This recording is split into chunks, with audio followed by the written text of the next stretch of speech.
예수님의 이름으로 기도합니다. 아멘. 함께 찬양하겠습니다. 예수를 나의 구주 삼고 성령과 피로써 거듭나니 이 세상에서 내 영혼이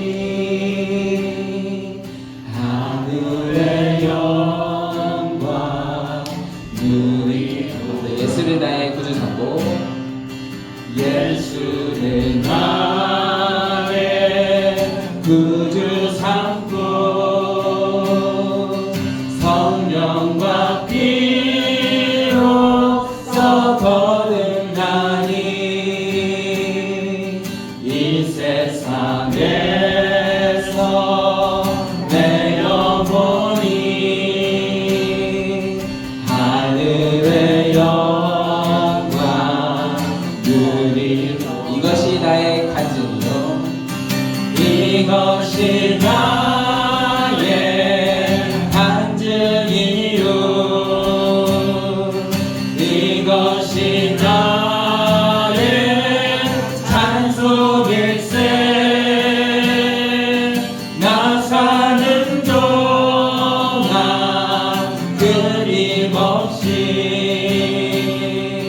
구주를 찬송하리 온전히 주께 맡겼네요. 온전히 주께 맡겼네요. 사랑의 음성을 듣는 중에 천사들 왕래하는 것과 하늘의 영광 보리 이것이 나의 간증이요 이것이 나의 간증이요 이것이 나의 찬송일세 나 사는 동안 끊임없이 구주를 찬송하리라 이것이 나의 간증이요 이것이 나의 간증이요 이것이 나의 찬송일세 나 사는 동안 끊임없이 구주를 찬송하리 주 안에 기쁜 누림으로 주 안에 기쁜 누림으로 마음의 풍랑이 잔잔하니 마음의 풍랑이 잔잔하니 세상과 나는 간 곳 없고 구속한 주만 한 번 더 주 안에 기쁜 누림으로 주 안에 기쁜 누림으로 마음의 풍랑이 잔잔하니 세상과 나는 간 곳 없고 구속한 주만 이것이 나의 간증이요 이것이 나의 간증이요 이것이 나의 찬송일세 나 사는 동안 끊임없이 구주를 찬송합니다. 이것이 나의 간증이요 이것이 나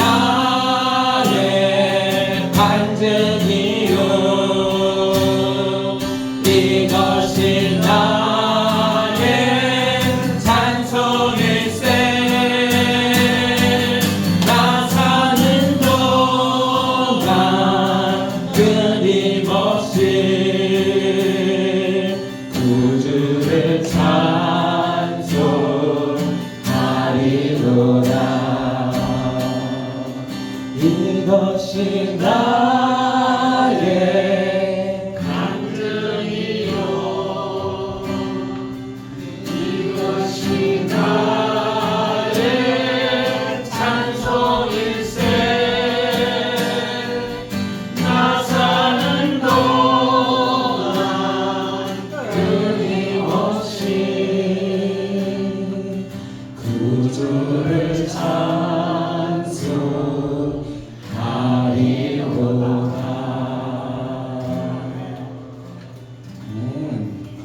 네, 우리의 모든 것 대신 하나님 앞에 오늘도 끊임없이 우리의 사는 동안 끊임없이 찬송하며 나아가기를 소망합니다.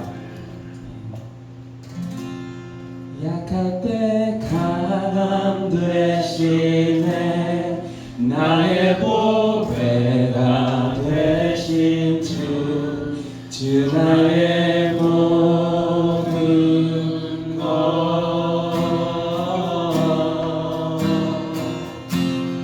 주 안에 있는 보배를 나는 포기할 수 없네 주 나의 모든 것 약할 때 강함 되시네 약할 때 강함 되시네 나의 보배가 되신 주 나의 모든 것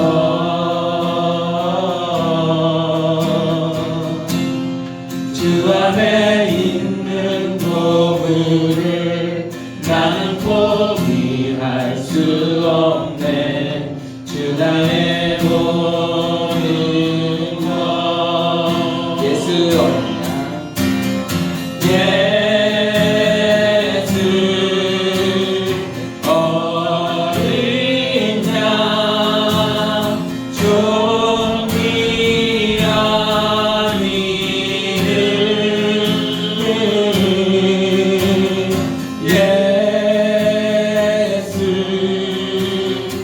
어린 양 존귀한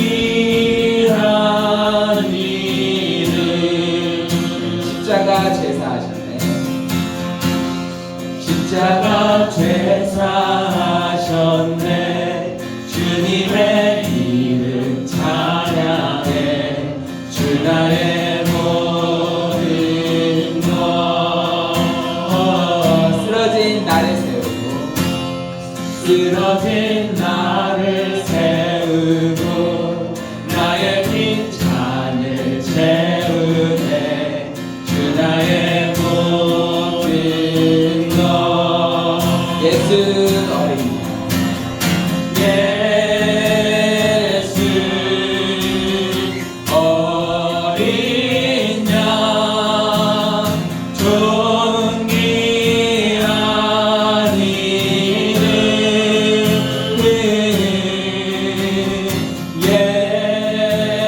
예수 어린 양 존귀한 이름 한번 더 예수 어린 양 예수 어린 양 존귀한 이름 예수 어린 양 존귀한 이름 주 없이 살 수 없네 죄인의 구주여 그 귀한 그 귀한 보의 피로 날 구속하소서 구주의 사랑으로 그 주의 사랑으로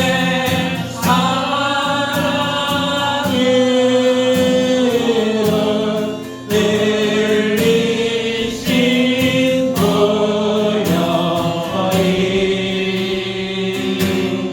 내 소망 나의 위로 내 영광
살 수 없네.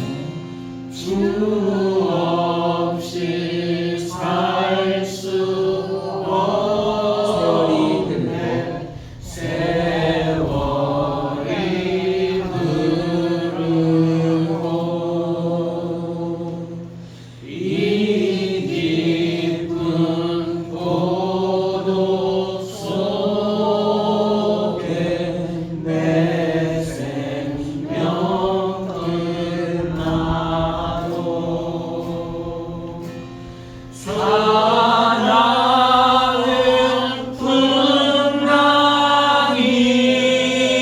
풍랑이래 날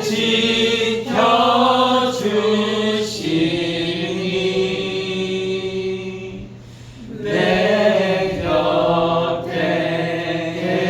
계신 주님 늘 힘이 됩니다.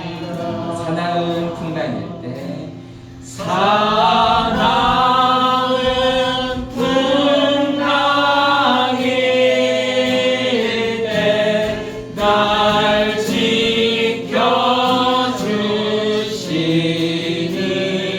지켜주시니 내 곁에 계신 주님 늘 힘이 됩니다. 우리의 모든 것 대신 예수님 앞에 우리가 오늘도 예수님 우리는 주 없이 살 수 없습니다. 함께 고백하며 나아가는 그런 예배 시간 되길 소망합니다. 함께 기도하겠습니다.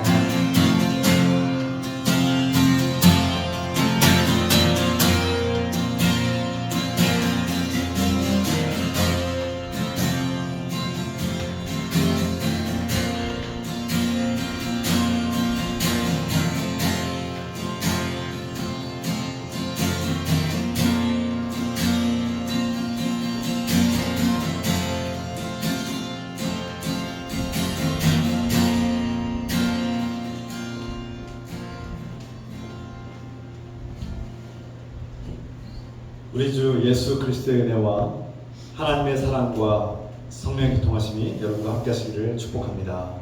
아멘. 다 같이 사도신경으로 우리의 신앙을 고백하겠습니다. 전능하사 천지를 만드신 하나님 아버지를 내가 믿사오며 그 외아들 우리 주 예수 그리스도를 믿사오니 이는 성령으로 잉태하사 동정녀 마리아에게 나시고 본디오 빌라도에게 고난받으사 십자가에 못 박혀 죽으시고 장사한 지 사흘 만에 죽은 자 가운데서 다시 살아나시며 사 전능하신 하나님 우편한 자이시다가 죄로서 산자와 죽은 자를 심판하러 오시리라. 성령을 믿사오며 거룩한 공예와 성도가 서로 돕는 것과 죄를 사하여 주신 것과 몸이 다시 사는 것과 영원히 사는 것을 믿사옵나이다. 아멘. 찬송 드립니다. 314장 찬송 들으시면서 준비하시는 분 하나님께 드리겠습니다.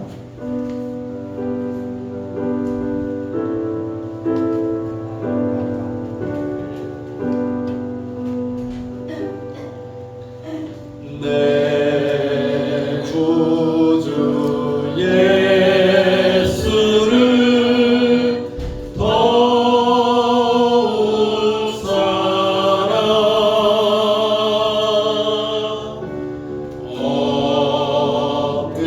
엎드려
주님의 사랑을 느끼며 주님의 뜻과 계획을 깨닫게 하소서. 아멘.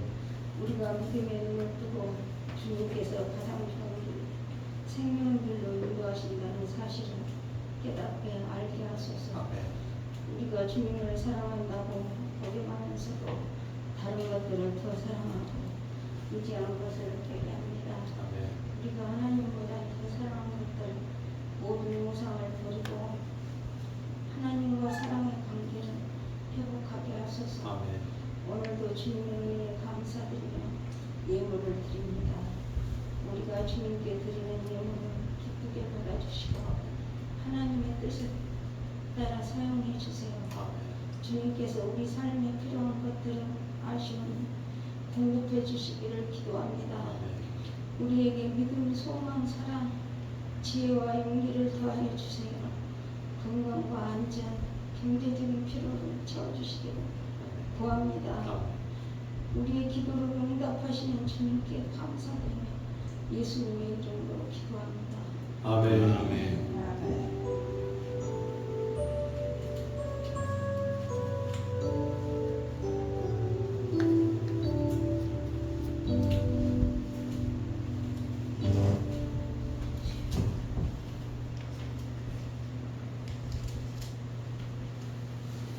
우리 서로 주님의 이름으로 인사 나누고 축복하겠습니다. 주의 이름으로 사랑합니다. 축복합니다. 주의 이름으로 환영하고 축복합니다. 반갑습니다. 몇 가지 소식을 전하겠습니다. 오늘은 창조절 셋째 주일이자 또 남신교회 주일 예배를 드리고요. 다음 주일은 창조절 넷째 주일이자 또 한가위 감사 주일로 드리겠습니다. 우리가 토요일 첫째 주와 셋째 주 토요일에 모여서 성경 읽기 하고 있습니다. 많은 참여 부탁드리고 다음에 모임은 10월 7일 10월 첫째 주 토요일 11시에 이렇게 모여서 또 성경을 읽겠습니다. 사도행전 함께 모여서 성경 읽고 또 각자의 처소에서 집에서나 일터에서도 또 성경 읽기를 힘쓰시고 말씀 가까이 하시길 부탁드립니다. 이 시간은 함께 기도하는 시간입니다. 우리 중보기도할 때 아프신 분들, 특히 이번 지난주에 수술하신 우리 원홍 중호사님 위해서 기도해 주시고 주의 가운데서 잘 이겨내고 치유되고 회복되시도록 기도 부탁드립니다. 또 청고사님 몸에 아픈 것들과 약한 것들 회복되시도록 함께 또 아프신 환우들이 치유되시도록 기도하겠습니다. 사랑의 하나님 아버지, 우리가 사랑하고 아끼는 우리 형제 자매들 예배 가운데 서로를 위해서 기도합니다. 주님, 주의 자비와 긍휼을 베풀어 주셔서 불쌍히 여주시고 도와주시고서 현재 수술하신 원호 중원사님 기억하여 주시고서 원고사님 그 수술을 잘 마치게 하시면 감사합니다. 또 회복 가운데 있어니 주께서 힘을 주시고 치유하시고 좋은 의술과 의사와 또 약들이 하나님께 선을 이게 하시고 회복되게 도와주시옵소서. 건강한 모습으로 돌아와 또 함께 예배하며 주님을 찬양하게 하옵소서. 주님, 주께 사랑하시는 우리 천동자 원사님 주 안에서 강건하게 하여 주셔서 그 아픈 것들 아시오니 호흡기와 기관지와 폐가 강건하게 회복되게 하시고 건강하게 하시며 주님 그의 삶을 회복시켜 주시고 치유하시고 도와주시옵소서. 아프신 분들이 있습니다. 우리 김호성 하나님의 다리가 온전히 낫게 하시고 그 발목뼈가 온전히 붙게 하시고 인대와 힘줄과 신경들이 온전히 치유되고 회복되어서 건강하게 걷고 뛰게 하소서. 주님, 주의 자비하심을 구합니다. 주님, 주원성사님 아픈 허리와 약한 것들을 하시며 불쌍히 주시고 도우시며 간건하게 붙들으시고서 우리 삶을 이끌어주시고 우리에게 지금까지 건강하게 살게 하신 주님 은혜와 살 감사합니다. 우리 연약함을 주님께 맡기고 의지하며 이 모든 것을 예수 그리스도의 이름으로 감사드리며 기도하옵나이다. 아멘.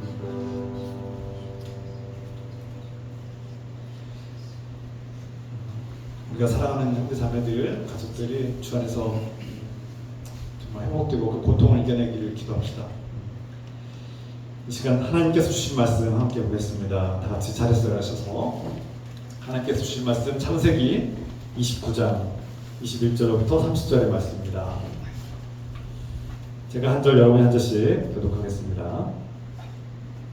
창세기 29장 21절에서 30절입니다. 야곱이 라반에게 이르되 내 기한이 찼으니 내 아내를 내게 주소서 내가 그에게 들어가겠나이다. 라반이 그곳 사람을 다 모아 지체하고 저녁에 그의 딸 레아를 야곱에게로 데려가매 야곱이 그에게로 들어가니라. 라반이 또 그의 종 시바를 그의 딸 레아에게 신으로 주었더라. 야곱이 아침에 보니 레아라. 라반에게 이르되 외삼촌이 어찌하여 내게 이같이 행하셨나이까? 내가 라헬을 위하여 외삼촌을 섬기지 아니하였나이까? 외삼촌이 나를 속이심은 어찌 됨이니까? 라반이 이르되 언니보다 아우를 먼저 죽은 것은 우리 지방에서 하지 아니하는 바이다. 이를 위하여 7일을 채우라. 우리가 그도 내게 주리니 내가 또 나를 7년 동안 섬길지니라. 야곱이 그대로 하여 그 7일을 채우매 라반이 딸 라헬도 그에게 아내로 주고 라반이 또 그 여종 비라를 그의 딸 라헬에게 주어 시녀가 되게 하매 야곱이 또한 라헬에게로 들어갔고 그가 라헬보다 나를 더 사랑하여 다시 7년 동안 라반을 섬겼더라. 아멘. 잘 앉으시기 바랍니다.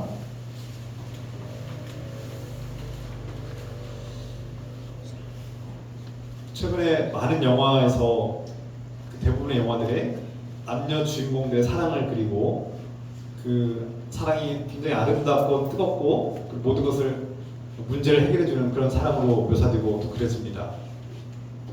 어떤 정열적인 사랑이 우리 인생을 바꾸고 또 불행에서 우리를 행복한 길로 인도한다는 그런 내용들이 종종 나오죠. 또 멋진 아이돌들이 나와서 가수들이 노래를 부릅니다. 그 노래의 대부분의 가사들은 사랑하는 사람이 생겼다고 기뻐하고 나는 사랑하는 사람 때문에 행복하고 내 불행은 끝났다라는 이런 노래의 가사들이 있습니다. 이런 노래가 뭐 한두 가지가 아니죠. 한두 개가 아닙니다. 너무나 많아서 살 수가 없죠. 오늘날 우리가 살고 있는 이 현대 세상에서는 사랑을 노래하고 사랑을 홍보하고 노래나 영화나 각종 미디어에서 이 사랑이 마치 우리의 삶을 불행에서 건져줄 것처럼 우리를 구원할 메시아처럼 그렇게 묘사되고 합니다. 정말 세상이 떠드는 그 사랑, 남녀 간의 그 로맨스가 정말 우리를 구원할 메시아가 될까요? 물론 하나님은 우리에게 하나님의 형상을 따라서 우리가 하나님의 형상을 본받아서 서로 사랑할 수 있는, 남녀 간에도 뜨겁게 사랑할 수 있는 그런 사랑할 수 있는 그런 마음을 주셨기 때문에 우리가 또 사랑할 수 있는 건데, 그 사랑이 과연 오늘 우리가 말하는 현대 세상에서 말하는 그 지나치게 과장된 사랑이 올바른 사랑인가? 정말 하나님께서 기뻐하시는 복된 사랑인지를 우리가 돌아볼 필요가 있습니다. 연세가 많으신 여러분들에게, 이미 결혼한 지 오래된 분들에게 이 사랑에 대한 이야기를 하는 것이 얼마나 와닿을까 이런 생각도 해봅니다. 그런데 우리 한국 사회가 황혼 이혼이 많습니다. 이런 것들을 볼 때 배우자에 대한 기대가 실망과 좌절로 변했을 때 우리가 배우자를 어떻게 바라보느냐, 이 문제도 함께 포함된다고 봅니다. 사랑이라는 이 주제가 나의 배우자를 어떻게 바라볼 것인가, 나의 인생에 대해서 이성, 배우자는 어떤 존재였는가를 돌아볼 필요도 있다는 거죠. 성경은 우리에게 이 사랑에 대해서 무엇을 말씀하고 있는가, 우리가 오늘 말씀을 통해서 함께 나누자 합니다. 지난 시간 아브라함은 하나님께서 약속하신 아들, 평생토록 갈망하는 그 우리가 고대 근동지방에서 아들의 의미를 지난번에 나눴죠. 우리가 상상하는 것보다 훨씬 더 큰 의미를 가지고 있고 강력한 존재인 아들, 그 아들을 늦은 나이에 얻었고 아브라함은 그 아들 이삭을 사랑했죠. 그런데 그 아브라함이 아들 이삭을 사랑하는 마음이 너무나 크고 과해서 어쩌면 이미 하나님을 뒤로 밀려나고 하나님을 뒤로 미루고 이삭을 먼저 절대적인 존재로 사랑하고 있지 않은가, 그렇게 돌아보게 됩니다. 그리고 하나님은 아브라함의 마음을 아시고 그것을 시험하시죠. 과연 너에게 하나님이라는 존재는 나는 누구냐? 라고 물으시는 겁니다. 너와 나의 관계는 어떤 존재냐? 너의 꿈과 갈망을 이뤄주고 필요할 때만 존재하는 그런 하나님이냐? 묻는 겁니다. 그리고 우리는 그 결말을 알았죠. 이미 지난 시간 그 결말을 나눴습니다. 하나님은 우리의 마음을 아시고 우리의 마음을 보심으로 우리의 마음이 어디를 향하고 있는지를 보십니다. 내 마음이 정말 이삭에게로 향하고 있는가? 이삭과 같이 나에게 절대적이고 소중한 인생에서 절대 없으면 안 되는 그것을 향해서 내 마음이 향하고 있는가? 아니면 나를 창조하시고 나를 구원하신 나를 사랑하시는 하나님을 향하여 나아오고 있는가를 이미 아시고 보신다는 거죠. 이후에 성경은 아브라함이 이제 죽게 되고 아브라함의 시대가 끝나고 이삭의 시대가 시작되는 걸 보여주고요. 또 이삭이 그 아들들을 낳으면서 새로운 인생의 여정이 펼쳐집니다. 성경은 이런 아브라함과 이삭과 또 이삭이 낳은 아들들 에서와 야곱이죠. 이 아들들의 삶을 통해서 인생이 얼마나 연약한가를 보여주는 거예요. 우리가 어떤 그들의 사건을 통해서 교훈을 배우기도 하지만 전반적으로 성경은 아브라함과 이삭과 오늘도 말씀을 통해서 전해줄 에서와 야곱의 이야기를 통해서 우리는 그들의 인생을 통해서 그들이 하나님을 제대로 알지 못해서 하나님을 알고 하나님 믿기까지 얼마나 많은 여정을 거쳤는가, 그리고 얼마나 많은 시행착오를 겪고 있는가, 그리고 하나님보다 다른 것을 더 사랑했을 때 어떤 결과를 낳았는가를 이렇게 인생 전반을 통해서 우리가 배우는 겁니다. 그래서 어떤 단편적인 교훈을 배우는 것이 아니라 누군가의 인생, 우리보다 먼저 살았던 인생 선배들 중에 하나님을 만나고 하나님을 만나기까지 그 여정들이, 그리고 그들이 얼마나 연약했고 하나님을 믿으면서도 하나님을 믿는다고 고백했으면서도 하나님을 제대로 알지 못해서 겪는 수많은 시행착오를 우리가 보는 거죠. 그래서 우리가 반면교사를 삼아야 되는 겁니다.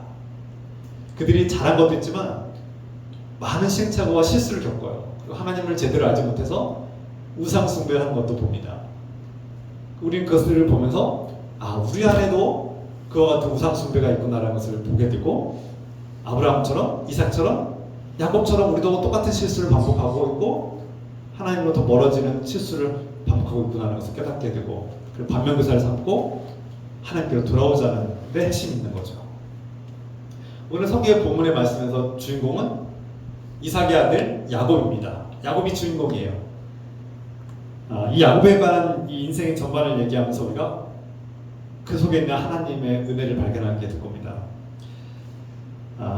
아브라함이 아들 이삭을 낳았고, 이삭은 리브가와 결혼했죠. 그리고 리브가와 결혼한 후에 오랫동안 자녀를 갖지 못합니다. 보통 정상적인 자녀가 지금 좀 생겨야 되는데 안 생기는 거예요. 그래서 이삭이 하나님께 간구해요. 하나님께 기도합니다. 간절하게 기도하니까 하나님께서 이삭과 리브가에게 자녀를 허락하죠. 그래서 쌍둥이가 태어납니다. 그 리브가가 쌍둥이를 잉태했는데 결론은 하나님께서 이삭의 기도에 응답하였고 쌍둥이 자녀를 주셨는데, 성경은 우리가 자녀를 바라볼 때 그 자녀들은 하나님께서 주셨다는 것을 믿으라는 겁니다. 깨달으라는 거죠. 우리가 노력 없이 그냥 하나님께 기도 없이 그냥 결혼하면 생기는 게 자녀다 이렇게 생각하면 하나님께 감사할 이유가 안 생깁니다. 그런데 성경은 하나님께 간절히 기도했고 그 기도의 응답으로 자녀가 생겼다고 고백하는 거예요. 그에게 주어진 자녀는 하나님께서 주셨다는 것을 깨닫게 하시는 거죠. 하나님은 이삭에게 자녀를 주시고 그 자녀들은 하나님께서 주신 선물이고 기도 응답이며 역사를 이어가는 하나님의 계획을 우리에게 보여주는 겁니다. 여러분들 자녀를 그렇게 바라고 있습니까? 우리에게 주신 자녀들이 정말 하나님 선물이고 자녀를 통해서 하나님의 역사를 이어가고 있다고 믿고 있습니까? 이것이 성경의 고백이라는 거죠. 이삭이 두 아들 에서와 야곱을 잉태하고 이제 낳는데요. 그 과정에서 이 두 아들이 생긴 것을 하나님께서 이삭에게 알려주고 예언을 하십니다. 바로 큰 자가 작은 자를 섬기게 될 것이다. 리브가의 태중에 있는 아이들은 2명인데 두 아이가 태중에 있는데 두 민족을 이룰 것이다. 두 민족을 이루는 큰 인물들이 그 뱃속에 있는데 큰 자가 작은 자를 섬길 것이다. 이게 예언하셨어요. 네, 어서 오세요. 반갑습니다. 네. 잘했습니다. 네. 잘 안내해 주시고요.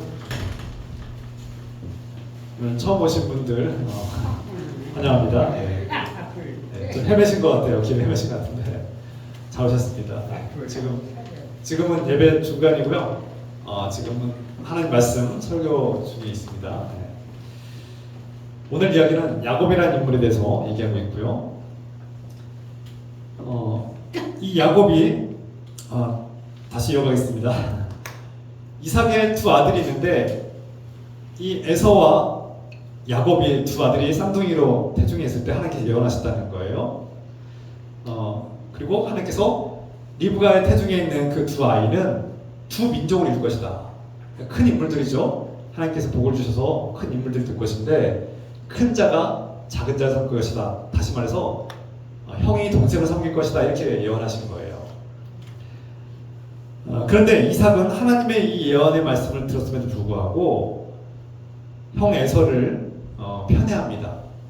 하나님께서 큰 자가 작은 자를 섬기게 될 것이다. 무슨 뜻입니까? 작은 자, 그 동생 야곱이 하나님께서 택하시고 하나님과 뜻과 계획과 역사를 이끌어갈 하나님의 선택받은 자라고 말씀하셨는데도 불구하고 야곱을 사랑하기보다는 형 에서를 더 사랑하고 편애했다는 거예요.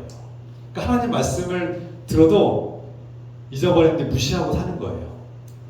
이게 우리의 모습이 아닐까. 하나님 말씀을 듣긴 듣는데 그냥 내가 좋을 대로 하는 거예요. 나는 형이 에서가 더 좋아.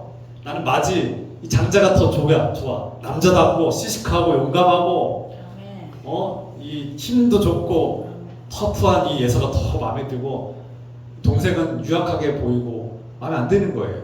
이삭이 하나님 말씀을 듣고 예언을 들었음에도 불구하고 형을 더 편애하게 됩니다. 이 형 에서를 편애하고 형만 더 사랑하고 이 장자를 더 아끼니까 결국 동생 야곱이 마음에 울분이 차죠. 이 야곱은 평생 동안 아버지의 사랑을 받고 싶어서 아버지의 인정을 받고 싶어서 그 장자권에 탐하게 되고 불행이 시작됩니다. 이 아버지가 자녀들을 편애함으로써 이 고대 오늘날이야 지금 시대가 변화되었고 어머니의 사랑이 더 큰 것처럼 요즘 이렇게 더 부각되는데 고대 이 근동 지방에서 이 아버지의 사랑은 절대적인 겁니다. 이 아버지의 사랑을 받지 못하는 아들의 마음은 울분이 차는 거예요. 아버지의 총애를 받고 편애를 받는 형 에서는 자라면서 교만하고 이렇게 힘부리고 고집세고 약간 거친 남자로 성장했어요. 자기만 아는 약간 버릇없는 아이로 자랐죠. 자기가 하고 싶은 대로 하는 거예요. 에서는. 반면에 아버지 사랑을 받지 못하고 어머니의 사랑을 받는 이 야곱은 의기소침한 측면이 있고 약간 주로 집안에만 머물기를 좋아하고 약간 아버지의 인정을 받고 싶어서 애가 타는 그런 울분이 가득 찬 아이로 그렇게 10대 아이로 자랍니다. 그래서 결국 이 둘째 아들 야곱은 이 아버지를 향한 갈망, 아버지로부터 인정받고 사랑받고 싶어하는 이 갈망이 너무나 커서 이 인정받고 싶은 마음의 갈망과 굶주림으로 아버지를 섬깁니다. 이 장자권, 아버지 축복을 받고 싶고 인정받고 싶고 너는 하나님의 축복을 받아서 잘 될 거라는 이 말씀을 듣고 싶어서 결국 어떻게 합니까? 아버지를 섬기고 아버지가 노년에 눈이 멀어서 이제 앞을 보지 못하니까 형 에서처럼 이렇게 분장을 하고 속여서 제가 에서입니다. 저에게 축복해 주십시오 하고 야곱이 몰래 들어가서 형이 받아야 될 축복의 기도를 야곱이 받게 됩니다. 근데 참 성경이 참 신기한 것은 이 축복은 하나님께서 주시는 것이지 이삭이 주는 것이 아니에요. 이삭은 하나님의 축복을 빌어줄 뿐이지 이삭이 기도한다고 해서 그렇게 되는 것은 아닙니다. 중요한 것은 아버지가 아들을 편애함으로써 가정에 파탄이 일어나고 분열이 일어나고 이 불행한 자녀가 상처를 받고 또 아버지를 속이면서 또 어떻게 됩니까? 이 야곱이 형을 속이고 아버지를 속여서 장자권의 축복을 받았다는 이 소식을 듣고 이 에서가 동생 야곱을 죽이겠다고 이제 찾아 나섭니다. 동생을 죽여버리겠다고 찾아 나서니까 이 리브가 어머니가 이 소식을 듣고 이 야곱을 살리기 위해서 피신시킵니다.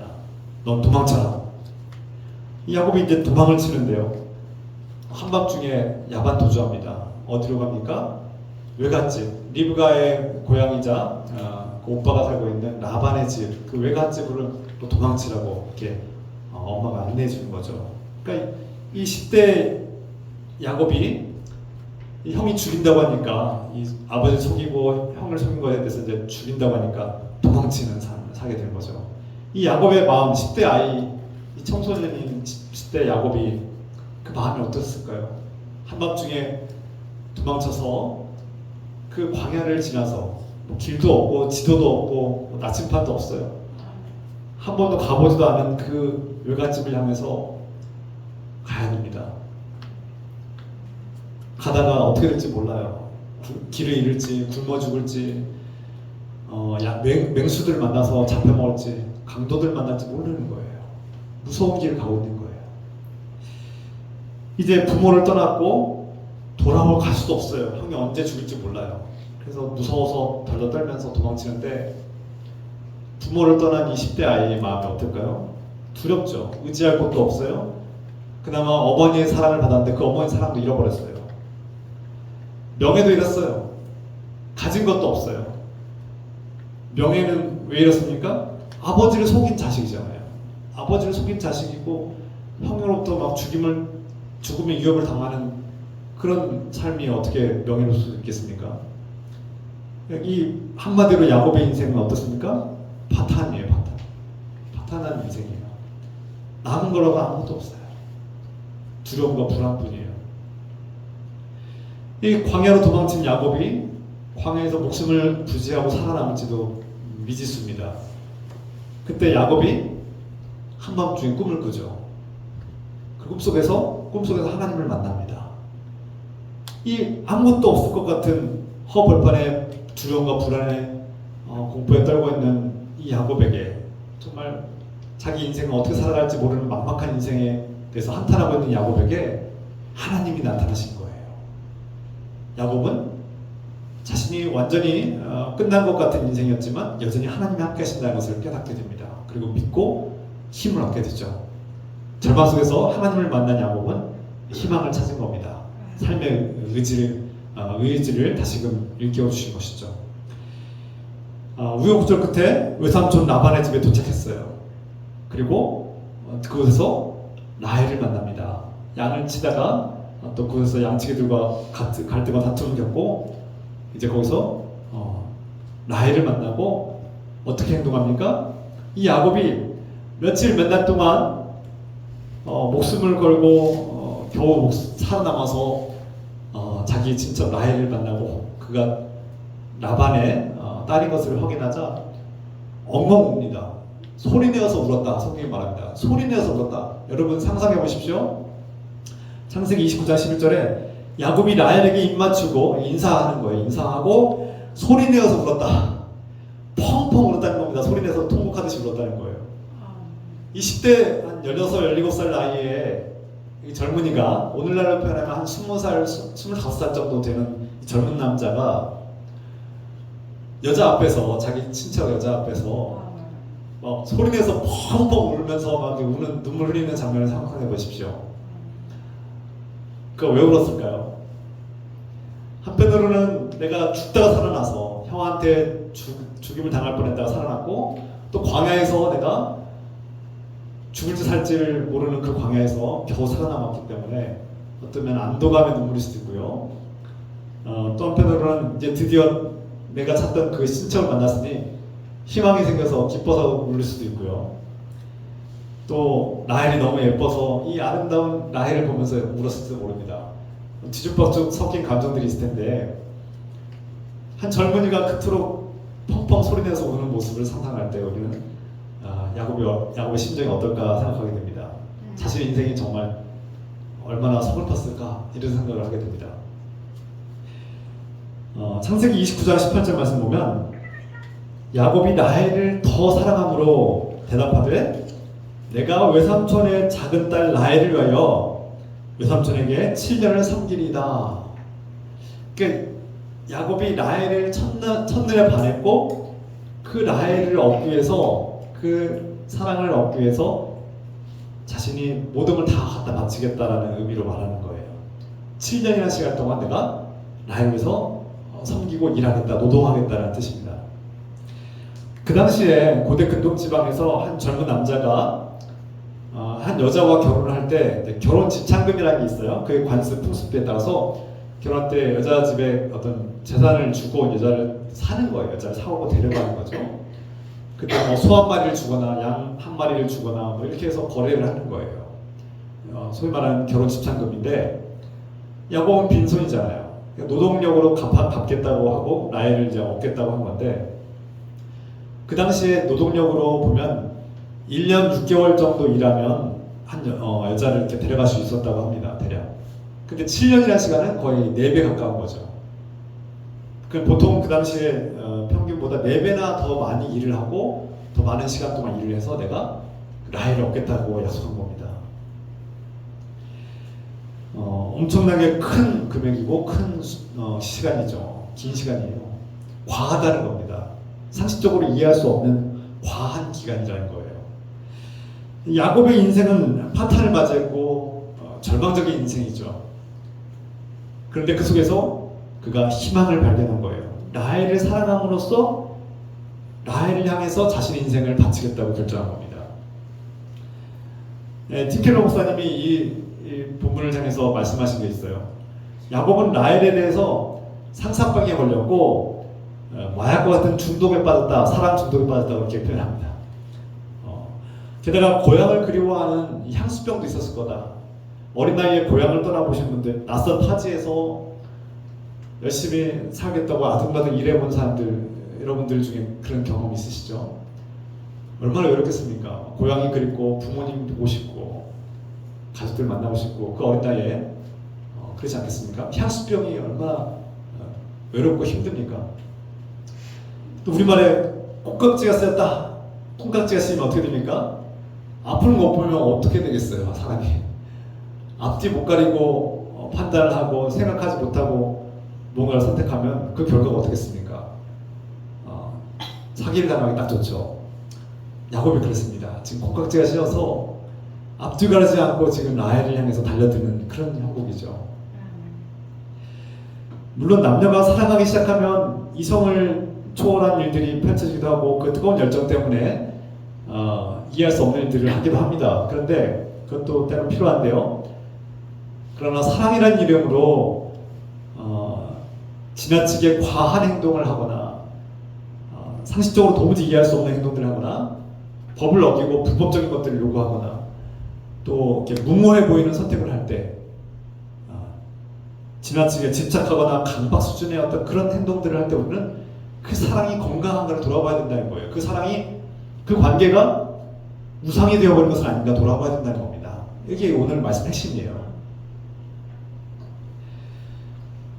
자신의 인생이 파탄 지경에 이르렀고 남은 것이라고 아무것도 없는 이 야곱의 인생에서 라헬은 자신을 구원해줄 메시아가 된 겁니다. 그를 사랑하는 것은 선하고 아름다운 것이지만 그것이 지나치게 과해서 그 라헬이 하나님보다 더 앞선 존재가 되어버린 것이죠. 우상이 된 것이죠. 그래서 평균적으로 상식적으로 이해할 수 없을 만한 일들을 하기 시작하는 겁니다. 야곱이 라반이 외삼촌이 라헬을 주겠다는 약속도 제대로 하지 않았는데 그냥 덥석 자기 혼자서 그 약속을 믿어버리고 그 지나치게 긴 4배나 긴 그런 긴 시간 동안 자신의 열정을 바쳐서 일을 하죠. 여기서 끝나지 않습니다. 건강한 사람은 서로를 존중합니다. 자신을 돌볼 줄 알고요. 자신을 더 건강하게 하고 상대방을 더 유익하게 하고 상대방을 존중하면서 서로를 존중하고 유익하게 하는 삶을 살도록 격려하고 돕는 관계가 사랑의 관계죠. 근데 반면에 건강하지 않은 사람, 우상이 되어버린 관계, 그런 사람은 사랑의 관계는 서로를 무시하고 서로 파멸로 이끌고 파괴하는 관계가 된 겁니다. 그래서 사랑이라는 이름이 정말 아름답고 로맨틱하지만 그것이 나를 살리고 나를 유익하게 만들고 나를 더욱더 건강하게 만드는가, 아니면 반대로 내 인생을 파멸에 이끌고 파괴하고 선한 것이 아니라 악한 것으로 죄로 이끌고 있는 것은 아닌가를 돌아봐야 된다. 그것은 진정한 사랑이 아니라 우상으로 변질되어 있다는 것을 우리가 돌아봐야 된다는 얘기입니다. 흔히 예를 들어서 흔히 남녀 관계에서 여자가 남친이든 남편으로든 존중받고 사랑받아야 되는데 그 남자가 상대방이 자꾸 자기를 무시해요. 그리고 자기를 막 이렇게 폭행으로 막 폭력을 행해요. 술 먹고 때려요. 자기를 막 욕해요. 그러면 돌아봐야 된다는 거예요. 그 사랑이 건강하지 않다는 거예요. 그런데 사랑에 중독이 되면 어떻게 됩니까? 그 사람 착한 사람이야. 술 먹을 때만 그래. 참는 거예요. 인내하는 거예요. 돈 빌려달라고 다 돈 줘요. 자기 인생을 바칩니다. 젊은 시절 다 바쳐요. 그 사랑의 관계를 놓지 못하는 거예요. 우상을 놓지 못하는 겁니다. 정리해야 될 때를 놓치는 거예요.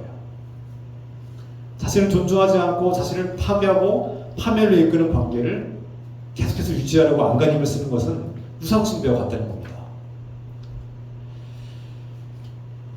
여러분 또 조심스럽습니다.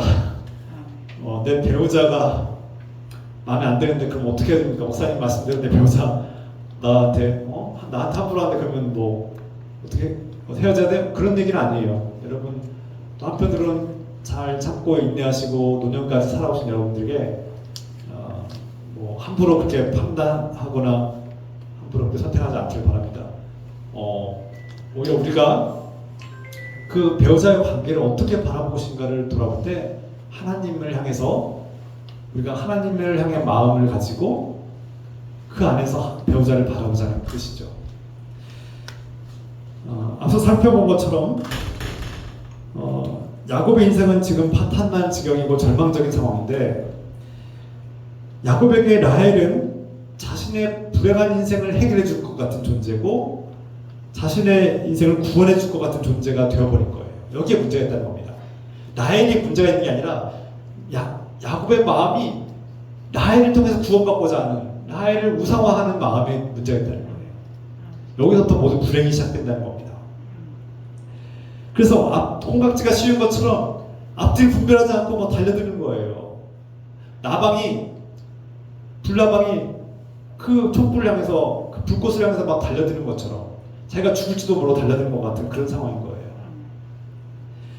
그래서 야곱은 지나치게 긴 시간 동안 7년이라는 4배나 긴 시간, 평균을 넘어서는 4배나 평균보다 큰 무리한 노동과 시간을 투자하면서 라헬을 향해서 달려갑니다. 그리고 7년이 되었어요. 약속한 7년이 됐을 때 야곱이 라헬을 얻을 거라고 기대에 차고 희망에 차서 기뻐하면서 달려갔는데 그 결과는 어떻습니까? 오늘 본문 말씀 읽었죠? 라헬과 드디어 결혼식을 치릅니다. 그런데 아침에 그는 배반감과 허탈함과 분노에 휩싸여서 끔찍한 불행을 경험합니다. 왜 그렇습니까? 아침에 눈을 떠보니 내가 사랑하는 라헬, 내가 그토록 갈망하던 라헬이 없고 레아가 눈에 옆에 있는 겁니다. 레아가. 기가 막히죠? 기가 막힌 겁니다. 내가 7년이라는 정말 평균보다 4배나 더 많은 시간과 열정과 힘을 다해서 그 시간을 참고 인내해서 이제 라헬을 얻었다고 기쁨에 차서 결혼식을 치르고 이제 첫날밤을 치렀는데 아침에 눈 떠보니 레아야. 엉뚱한 여자가 옆에 있는 겁니다. 내가 사랑하지도 않는 엉뚱한 여자가 침대에 있는 겁니다. 여러분 얼마나 끔찍해요. 내가 사랑하는 연인이 없고 내가 결혼하고 싶지 않은 여자가 옆에 있다고 생각해 보십시오. 내가 속았다는 생각이 얼마나 분노가 치밀겠습니까? 나를 속인 그 라반이 외삼촌이 얼마나 믿겠습니까? 원망하겠습니까? 그렇지 않을까요? 상상을 초월할 것 같아요. 끔찍한 일이죠. 그런데 저는 오랫동안 이것에 의문이 있었어요. 야곱이 그 7년 동안 그토록 사랑하고 갈망하고 애타게 기다리던 그 라헬이라는 사랑 여인이 그 여인을 알아보지 못한 이유가 뭘까? 그 여인이 라헬이 아닌 것을 왜 몰랐을까? 저는 이런 의문을 품었습니다. 근데 저는 이제 이 말씀을 묵상하면서 이 의문이 좀 풀리기 시작했어요. 왜 그랬을까?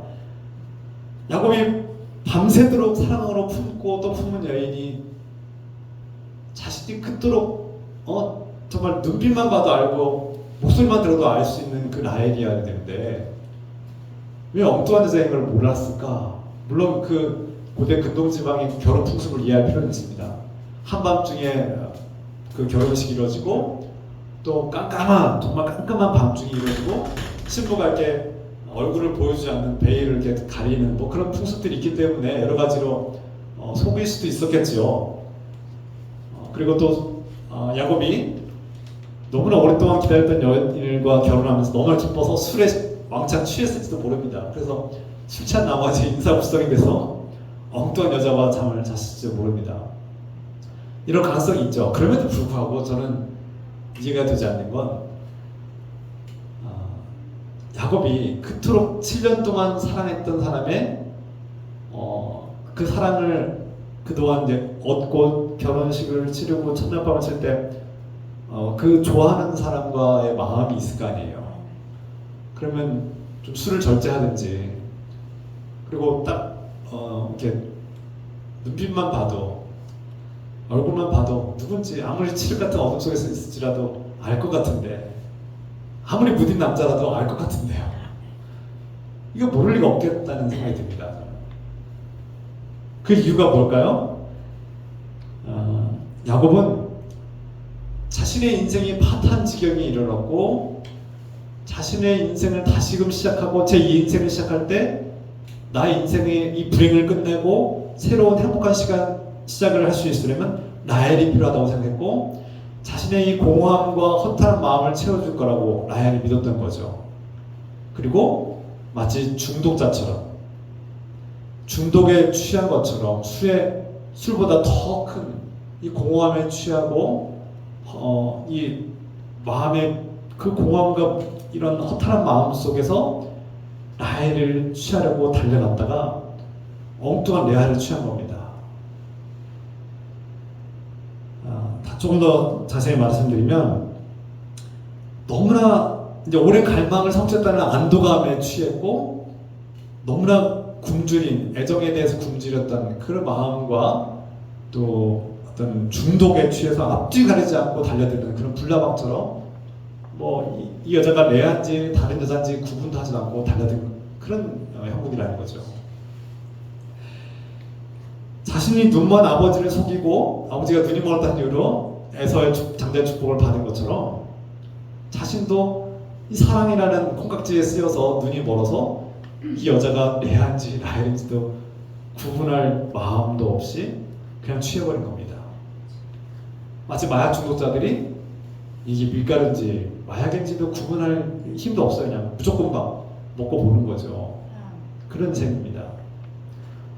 너무나 굶주리면 눈앞에 있는 음식이 상했는지 아닌지도 모른 채 막 허겁지겁 먹는 것과 비슷한 거예요. 마음이 공허한 사람들은 끊임없이 이런 실수와 잘못된 선택을 하게 된다는 거예요. 내가 왜 항상 인생에서 잘못된 선택을 하고 잘못된 길로 갈까? 우리 마음이 허탈하고 공허한 데 있지 않는가 돌아봐야 됩니다. 야곱은 아버지부터 사랑받지 못하고 축복을 받지 못해서 아버지를 속이면서까지 그 축복을 받아냈는데 결국 자신은 라반 외삼촌의 그 탐욕과 욕심 때문에 속아 넘어가게 되고 또 그것을 속지 않으려고 정신을 바짝 차려도 부족한데 그 콩깍지가 씌어서 눈이 멀어서 그 여인이 레아인지 라헬인지 구분도 못하고 첫날밤을 치는 것이죠. 우리 인생이 그렇습니다. 우리 인생이 눈 떠보니 레아가 있는 거예요. 내가 직장을 위해서 또 내가 어떤 돈을 위해서 내가 땅에 투자를 해서 내가 뭔가를 열심히 붙잡고 내 인생 이것만 있으면 행복해질 거라고 믿고 열심히 달려갔고 그것을 딱 전취하는 순간 알고 보니 내가 그토록 바라던 라헬이 있는 것이 아니라 엉뚱한 레아가 있는 거예요. 늘 배반당하고 허탈하고 공허한 인생을 살고 있는 거 아닙니까? 그게 우리 인생 아닐까요? 어떤 분들은 여전히 내 배우자가 내 인생을 행복하게 해줘야 된다고, 내가 남편만 잘 만나면, 내가 여자만 잘 만나면 내 인생은 풀릴 거야, 행복해질 거야 라고 믿고 만났는데, 그 남자가, 그 여자가 내 기대를 부응하지 못하고 나를 구원해주지 못할 때 우리는 배신감과 공허함과 허탈함에 쌓이게 됩니다. 그게 우리 인생 아닌가요? 나를 구원해줄 줄 알고 내 인생을 행복해주리라 믿고 그 여자를, 그 남자를 선택했는데, 그리고 평생 동안 참고 지냈는데 나를 배반했어요. 때로는 자녀가 그래요. 내 평생을 다 갖다 바쳐서 내가 피땀을 흘려서 내 자녀를 길렀는데 어느 날 내 자녀가 장성에서 나를 배반해요. 내 기대와 내 부흥에 따르지 않아요. 부모의 말을 거역해요. 내가 원하는 길로 가지 않아요. 내가 원하는 배우자를 만나지 않아요. 그때 분노하고 막 허탈함과 공허함에 휩싸이지 않습니까? 아침에 눈 떠보니 레아예요, 레아.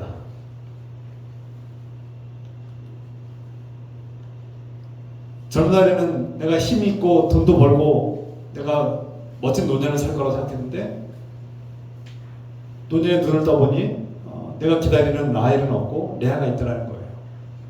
그래서 참 공허하고 허탈하고 참 마음에 분노가 치밀 때가 있습니다. 그것이 왜 그렇습니까? 누군가를 편애할 때, 하나님이 아닌 무언가 다른 것을 의지하고 우상 숭배할 때 그 결과는 비극이고 공허함과 허탈감이 나타나는 것이죠. 네, 어서 오세요. 앉으세요. 네, 네, 앉으세요. 네, 네, 반갑습니다. 어서 오세요. 네, 네, 반갑습니다. 네, 네, 앉으시고요. 네,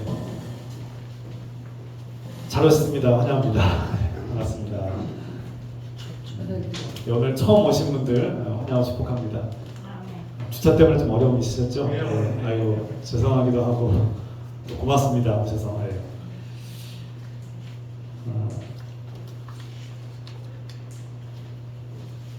다시 이어서 하겠습니다.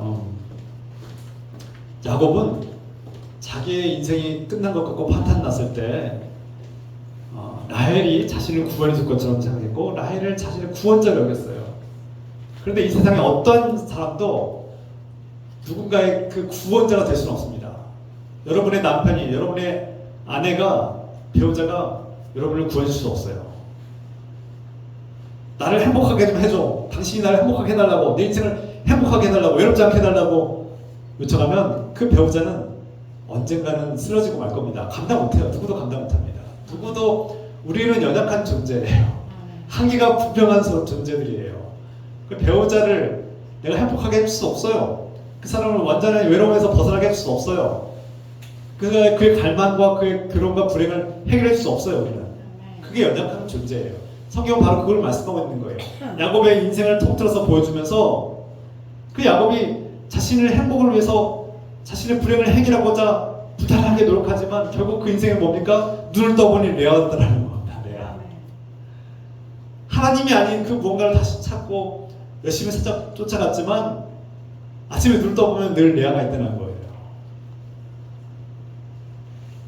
죽도록 노동했지만 이제 눈앞에서 그것을 얻었다고 기뻐하고 성취했다고 기뻐하고 이제 감격하고 기뻐하고 행복해야 되는데, 이제부터는 행복이 시작해야 되는데, 불행 끝 행복 시작해야 되는데 눈을 떠보니 레아가 있다는 거예요.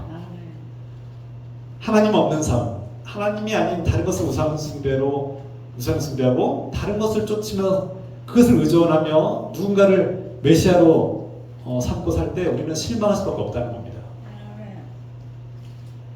결국 하나님께로 돌아오라는 말씀이에요. 하나님을 찾고 의지하라는 말씀입니다.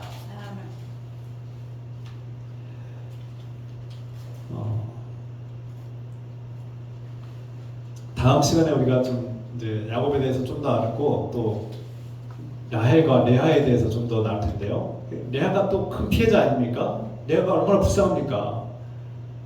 레아는 또 어떻게 이렇게 이런 인생을 살게 됩니까? 원치도 않는 인생을 살게 되죠. 다음번엔 레아에 대해서 말씀 나눌 텐데 레아를 통해서 우리 또 하나님 은혜를 나누자 합니다. 오늘 말씀을 마무리하려고 하는데요. 배우자가 나의 구원자가 될 수 없다는 거예요. 우리는 누구나 연약하고 불완전하고 한계가 있기 때문에 내 배우자가 나를 행복하게 해줄 수 없어요. 그런 나를 내 인생을 더 유익하게 하고 나를 돕는 사람이긴 하지만 내 인생을 당신이 왜 행복하게 못해줘라고 말할 수 없는 거예요. 그거는 그 내 배우자를 구원자로 삼겠다는 거고 그 누구도 그 어떤 배우자도 그것을 감당할 사람은 없습니다. 고대에는 자유로운 연애가 거의 없었습니다. 거의 불가능했고요. 근데 야곱은 특이하게도 자유로운 연애를 했죠. 대부분 중매에 의해서 부모님이 결정하고 선택하면 끝나는 거였어요. 그냥 가면 되는 거였어요. 그게 여자는 시집 간다고 했고 남자는 장가 간다고 표현했죠. 부모가 결정하는 거였어요. 중매자가 결정하는 거였고. 근데 야곱이 이제 자유연애 결혼을 하는 거 아닙니까? 그런데 이것이 아름다운 로맨스와 사랑 이야기로 끝나는 것이 아니라 야곱 이야기는 오늘날 현대인들에게도 중요한 교훈을 남기고 있죠. 오늘날 현대인들은 이 자유연애를 굉장히 달콤한 사랑에 대한 달콤한 환상을 꿈꾸고 그렇게 또 분위기가 미디어와 이런 사회 환경들이 문화가 조성하고 있죠. 앞서 말씀드린 것처럼 노래 가사들도 그렇고 영화도 그렇고 많은 미디어와 이 사회 문화 조성 분위기 정서가 사랑이 마치 우리를 행복하게 만들어주고 인생이 불행이 끝나고 사랑이 시작될 것처럼 이렇게 선전하죠. 물론 하나님께서 우리가 서로 사랑하는 존재로 또 남녀간의 뜨거운 사랑을 할 수 있도록 창조하셨고 설계하셨는데 그 사랑이 정말 건강하고 서로를 살리는 사랑으로 하나님께서 기뻐하시는 사랑으로 가려면 어떻게 그러는가를 우리가 오늘 나눴습니다. 현대인들은 뜨거운 열정과 감성이 사라지면 마치 사랑이 없어진 것처럼 사랑이 식었다고 생각하고 배우자의 관계를 굉장히 소원하게 생각할 때가 있습니다. 그러나 진정한 사랑은 서로를 있는 모습 그대로 인정하고 존중해 주는 겁니다.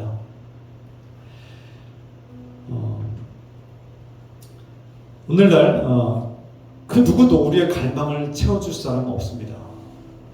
내 배우자가 나를 행복하게 만들어줄 수는 없어요. 그건 불가능한 일인데 그것을 요구한다는 것은 그 상대방을 우상숭배하는 겁니다. 그 사람에게 당신이 나의 구원자가 되어줘서 당신이 나를 행복하게 해줘야 돼 라고 강요한 거고 이 세상 그 누구도 연약한 존재는 그걸 감당할 수가 없어요. 쓰러지고 맙니다. 지치고 좌절하고 절망하고 공허함과 배신감밖에 없는 거예요. 누구도 우리의 구원자가 될 수 없다는 겁니다. 그러나 하나님은 여러분들의 갈망을 채워주실 수 있어요. 하나님은 변치 않는 사랑을 여러분들에게 주신다는 겁니다. 우리가 죄가 있음에도 불구하고 용서하시고 있는 모습 그대로 사랑하신다는 거예요. 하나님은 저 여러분들을 있는 모습 그대로 훌륭해서가 아니라 뭘 잘해서가 아니라 있는 모습 그대로 사랑하시는 겁니다. 부족하고 단점도 많고 실수도 많고 상처투성이지만 있는 모습 그대로 사랑하겠다는 거예요. 그리고 우리를 살리기 위해서 자신의 사랑하는 아들, 외아들 예수 그리스도를 십자가에 내어주셨습니다. 그냥 사랑한다고 말만 한 것이 아니라 사랑하는 외아들을 대신 죽임으로써 그 피를 흘림으로써 우리를 살려주셨어요. 그게 하나님이 우리를 사랑하는 증거입니다. 증거예요. 하나님 우리를 사랑한다는 것을 증명하셨어요. 우리는 그 사랑을 우리가 기억하고 누구도 채울 수 없는 그 갈망을 채우시는 진정한 참사랑을 주시는 하나님을 바라봅시다. 그 하나님을 향해서 우리 마음을 내어둡시다. 그 변함없는 참사랑을 주시는 하나님께로 나아가며 우리가 그 마음을 주님께 드리기를 주 예수 그리스도 이름으로 축복합니다. 함께 기도합시다. 사랑의 하나님 아버지, 오늘 야곱을 바라봅니다. 그 아버지의 사랑을 받고 싶어서, 아버지의 인정을 받고 싶어서 결국 아버지를 속이고 결국 불행한 삶을 살게 되는 야곱을 봅니다. 또 그 아버지 이삭은 에서를 편애함으로써 그 둘째 아들이 이 울분에 찬 인생, 파국에 이르는 인생을 살게 된 것을 봅니다. 주님, 우리가 또 자신의 파탄난 지경에 이르렀던 야곱은 라헬이라는 여자를 통해서 새로운 인생을 시작하고 싶었고, 그 라헬만 얻으면 자신 인생이 행복해질 것이라고 믿었지만, 그 라헬은 아침에 눈 떠보니 레아였습니다. 배신감과 공허함과 허탈만 남았습니다. 그 누구도 우리를 행복하게 해주지 못한다는 사실을 보게 됩니다. 우리는 연약하고 내 남편도 내 아내도 나를 행복하게 해줄 수 없습니다. 그럼 내 메시아가 나의 구원자가 될 수 없음을 깨닫습니다. 오직 우리를 있는 모습 그대로, 나의 연약함을 있는 모습 그대로 품고 사랑하시고 값없이 구원하시는 주님의 사랑을 바라봅니다. 나를 있는 모습 그대로 사랑하시고 나를 위해서 그 사랑하는 외아들을 내어주신 그 십자가의 사랑을 바라봅니다. 진정한 참 사랑을 주시는 하나님의 사랑, 예수 그리스도의 사랑을 바라보며, 우상 숭배의 결말은 비극이지만 하나님을 사랑하는 자는 진정한 참 사랑으로 가득하게 될 것을 믿습니다. 우리가 하나님께로 돌아오게 하시고 우리 안에 하나님을 향한 마음이 가득하게 하여 주시옵소서.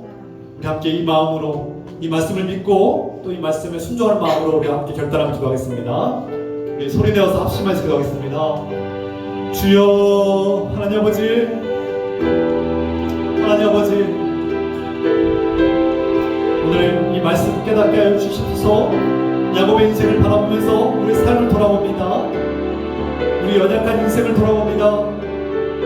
때로 우리가 배우자에게, 내 남편에게, 내 아내에게, 또는 자녀에게 내 인생을 걸고 그들에게 내 희망을 걸고 그가 나를 행복해 주길 바랬지만 아침에 눈 떠보니 레아였습니다. 배신감과 공허함과 허탈만 남습니다. 주님, 이것이 인생, 연약한 인생의 결과가 아닌지요, 하나님이 아닌 우상을 숭배한 결말이 아닌지요, 우리 연약한 인생들은 꿈껍지가 쉬워서 중독자처럼 행동하고 잘못된 선택을 하고 어리석은 선택을 하고 비극을 맞이할 때가 너무나 많습니다. 주님, 그러나 주님, 우리가 하나님을 사랑할 때, 우리 마음이 하나님께로 향하고 하나님을 선택할 때 진정한 참사랑을 얻게 하시고 진정한 구원이 무엇인가를 깨닫게 하시고 하나님께로 돌아오게 하여 주시옵소서. 주님, 주님, 주님,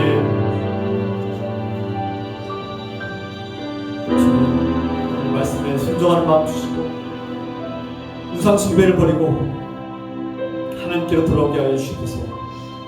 주님,